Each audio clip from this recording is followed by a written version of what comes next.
ഇവിടെ ഞാനൊരു കഷ്ണം ഇഞ്ചി വെച്ചിരുന്നല്ലോ, അത് എവിടെ പോയാവോ? ബാലേട്ടനെടുത്തോ? ഓ, ആ ഇഞ്ചി തിന്നുകൊണ്ടാണല്ലോ ഞാൻ കാലത്ത് ഇവിടുന്ന് പോയത്. വഴിയിലൊരാൾ എന്നോട് ചോദിക്കുകയും ചെയ്തു, മുഖം എന്താ ഇഞ്ചി കടിച്ച പോലെ ഇരിക്കുന്നതെന്ന്. അല്ല, മീൻ കൊണ്ടുവന്നില്ലേ?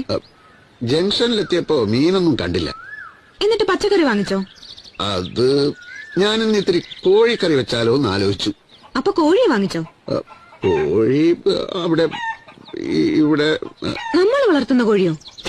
ലോകത്തുള്ള എല്ലാ കോഴികളെയും ആരെങ്കിലും ഒക്കെ വളർത്തുന്നതല്ലേ ദേവി? അത് നടപ്പില്ല.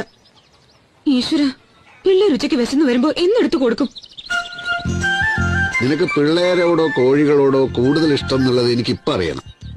രണ്ടും എനിക്ക് ഒരുപോലെയാ. അപ്പൊ രക്ഷയില്ല. അല്ല, കാലത്ത് ഞാനൊരു കാര്യത്തിന് പോയിട്ട് അതെന്തായി, വായ്പ കിട്ടിയോ ഇല്ലയോ എന്നൊരു വാക്ക് ചോദിക്കാത്തത്? കിട്ടില്ലെന്ന് പോകുമ്പോഴേ അറിയാലോ. കൈക്കൂലിയെ പറ്റി എഴുതിയത് വായിച്ച് അങ്ങേര് തെറി വിളിച്ചു കാണും. നീ ആള് കൊള്ളാലോ. അത് വെട്ടിക്കളയാൻ ഞാൻ പറഞ്ഞതല്ലേ. ഇത്ര ഗുരുതരാവും ഞാൻ വിചാരിച്ചില്ല. വെറും പൊട്ടനാ ബാലേട്ടൻ. പോക്കറ്റ് കാലിയാ, അതാ മീൻ വാങ്ങാതെ പോകുന്നത് അല്ലേ? അടുത്ത കടയിൽ ആരോടെങ്കിലും ഒരു 10 രൂപ കടം വാങ്ങിച്ചൂടായിരുന്നു? വാങ്ങിക്കില്ലല്ലോ, അഭിമാനിയല്ലേ. ഇവിടെ പരിപ്പുണ്ടോ? ഇരിപ്പില്ല. പയറുണ്ടോ? പലചരക്ക് കടയിൽ നിന്ന് വല്ലതും വാങ്ങിച്ചിട്ട് ദിവസം എത്രയെന്ന വിചാരം? തേങ്ങയുണ്ടോ? അരമുറി കാണും. അത് വെച്ചൊരു ചമ്മന്തി അരച്ച